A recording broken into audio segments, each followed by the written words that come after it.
Welcome back to Criminal Justice in America. Let's take a look at our do now. Explain whether or not you agree with this quote from James Madison, in which he states, "If men were angels, no government would be necessary." Take a moment now to respond as to whether or not you agree with him. Why or why not?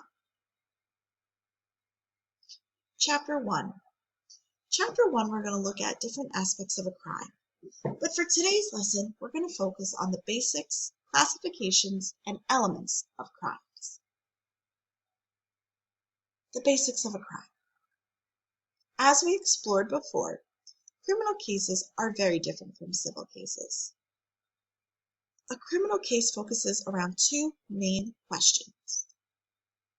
Has a crime been committed against society? And what sentence or punishment fits the crime?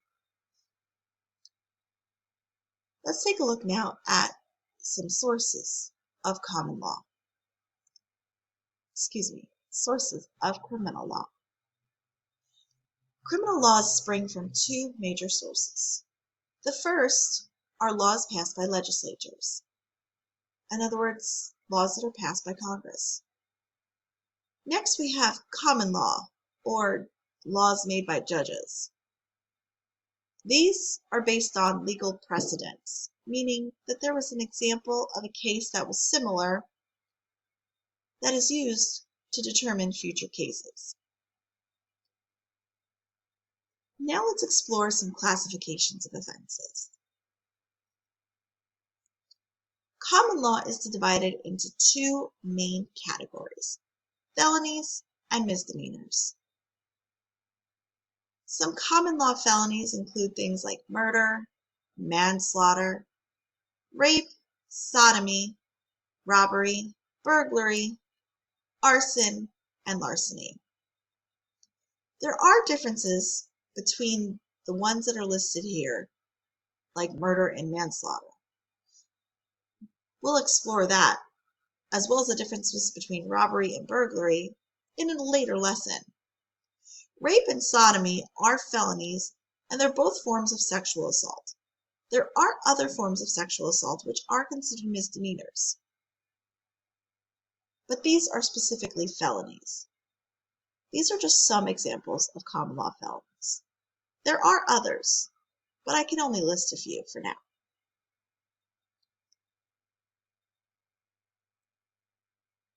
When we're talking about a misdemeanor, it's a crime that's punishable by time in a local jail for less than a year.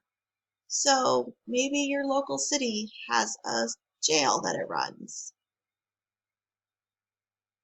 In New Jersey, we refer to a misdemeanor as a disorderly persons offense, which is just a fancy synonym for the word misdemeanor. Most states define a felony as any crime that's punishable by imprisonment in a state prison for 1 year or more, or even execution. Though most states don't have the death penalty today, there are a few that still enforce it.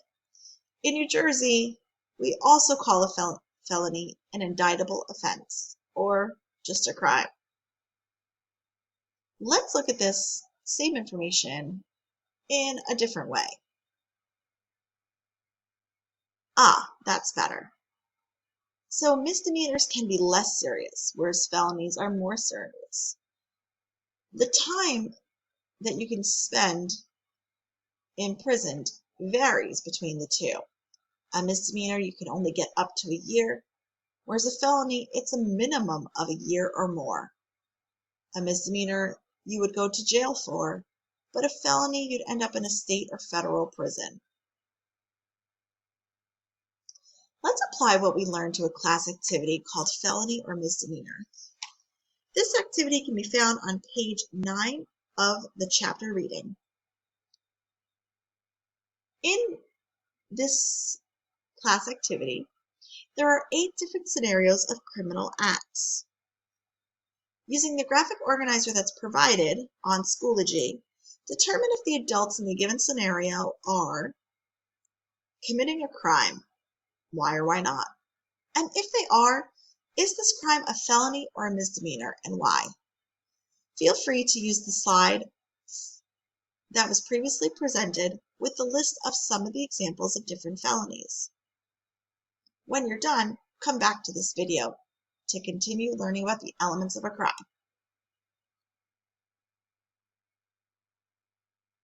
Great! So glad you're done. Let's take a look now at elements of a crime. Almost every crime has 4 basic elements. The first one is known as the Prohibited Act. Second, we have criminal intent. Third is concurrence of the act and the intent. And lastly, causation. In the next 4 slides, we're going to dive into each one of these. When we reach criminal intent, we're going to see that there are 4 different kinds of intent. Are you ready? Let's take a look at actus reus. That's Latin. Actus reus, or the Prohibited Act, means that people are not punished for only their thoughts, but their actions.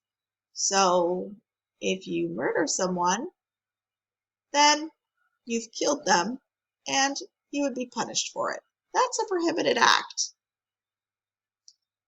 Another example would be failure to act. This can also be a crime. So, for instance, if a parent intentionally lets a child die of a long illness without seeking medical attention or help, they're also guilty of a criminal or prohibited act. Criminal intent, or in Latin, mens rea. There's 4 different kinds of criminal intent. First, we have specific intent. The person committed the crime on purpose. Then we have general intent. The person knew that the result would happen or consciously disregarded the extreme likelihood that it would. Third, we have criminal negligence, where the person does not act unintentionally or with extreme lack of care. Lastly, we have strict liability. No mental state is required at all for strict liability. Anyone doing the act is guilty regardless of their intent. If you look at pages 10 and 11 of the textbook, they give examples of each of these different kinds of mens rea. So, for instance, specific intent. To convict John of theft, for example, the prosecution must prove that not only that John took Mary's car, but that also he did not intend to return it. That would fall under specific intent. First-degree murder would also fall under specific intent. We'll look into that a little bit later. General intent. An example of this would be if John picks up a gun on New Year's Eve and shoots it towards a crowd of people. The bullet hits Mary and kills her. He didn't kill Mary on purpose, but he must have known he would kill someone, or he was likely to kill someone. This would meet the general intent requirement for second-degree murder. In other words, first-degree murder must have specific intent, and second-degree murder must have general intent. So, again, in this scenario, Mary was not the intended victim. It just so happened that that's who the bullet had struck.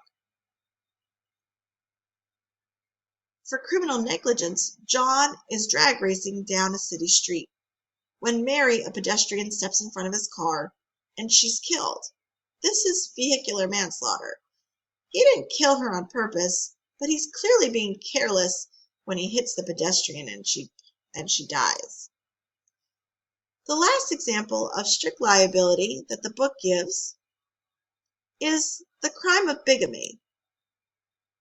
In the United States, it is illegal to marry more than one person.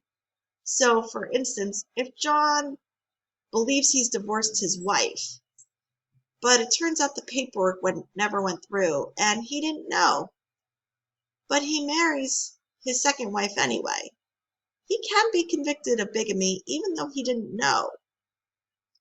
Other examples of strict liability includes most health, safety, and traffic offenses. For example, if Joe runs a red light, he's guilty whether or not he saw that red light.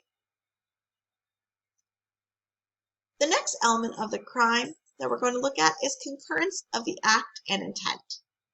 This means that the act and the intent is done at the same time on purpose. So if Joe wants to kill Nancy and then changes his mind, but a month later he accidentally runs over her with his car, legally this is not murder because he didn't intend to do it. At least not with the car. The last element of the crime we're going to look at is causation. The act has caused a harmful result.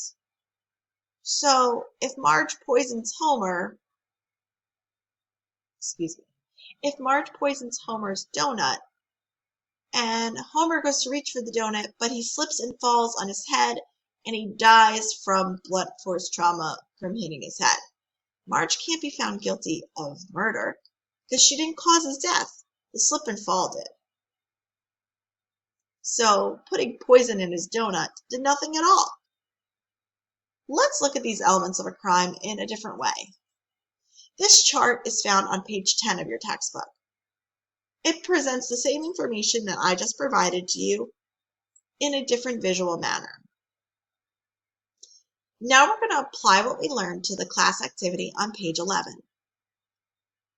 Using the graphic organizer provided on Schoology, you're going to read over each case to see if the elements of the crime exist. Once again, the graphic organizer is provided. There are 5 different scenarios. Feel free to ask any questions if you need help.